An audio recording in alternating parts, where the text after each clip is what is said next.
Usa siya sa mga miyembro sa sikat nga bis-rock band nga Missing Philemon. Ug karon tag-iya siya sa usa sa mga sikat nga musical instrument store dinhi sa Sugbo.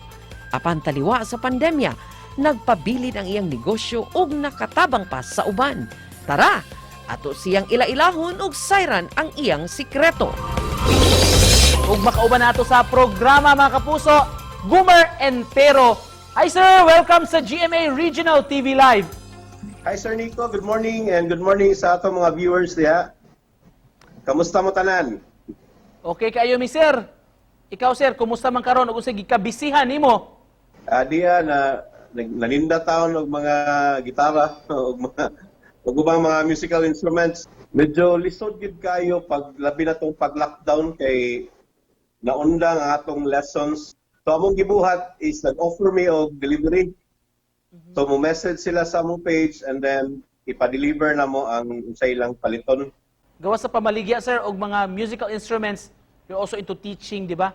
Sa pagtukar ni ini. So man sir, challenging ba kini mga virtual classes o mas nindot gyud nga maka face to face ta og lecture sa mga estudyante ninyo? Actually, sir, ever since wag mi mag-offer og ganang online lesson, kay mas mo prefer mi nga face-to-face yun ang among lesson kay lahi ra gyud ang learning if kanang nagatubang mo sa imong maestro. So pag pandemic, totally wag mi mag-offer og lesson yun. So purely na maligya lang gid mig mga musical instruments. How about those kini mga maglisod sir, dili ka afford mo palit og instrumento katong gusto nga magkat-on sa pagtukar sir, sa unsang pamaagi man mo makatabang nila, unsay advice kay mahatag nimo nila sir? Actually sir, ang atong mga musical instruments is affordable lagi kayo.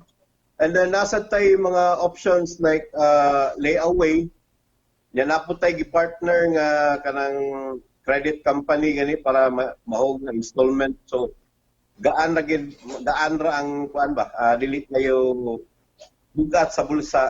Kuano ka sir, learning musical instruments man gud, makatabang ni siya nga makapawala sa stress. Then at the same time malingaw ka, napay kay makatunan nga bagong skill ba. Og isip pa na po Sir Goomer, mensahe nimo sa atong mga viewers sa Buntaga. First of all, kuan lagi hugtan pa natong pagsalig sa kaytas-an. Magdungan tagampo tanan nga mahuman ang itanan. Alright, daghan kay salamat sir sa pag-uban ka namo karong Buntaga. Pagpahibaw ka bayin sa inyong negosyo panginabuhian rong panahon na mga kapuso. Thank you, Sir sir. Goomer Entero.